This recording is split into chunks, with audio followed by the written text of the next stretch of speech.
Here we have the engine block of a Range Rover Sport 2-litre diesel 2018.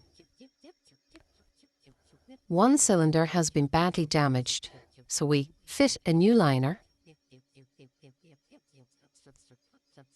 and then rebore that cylinder.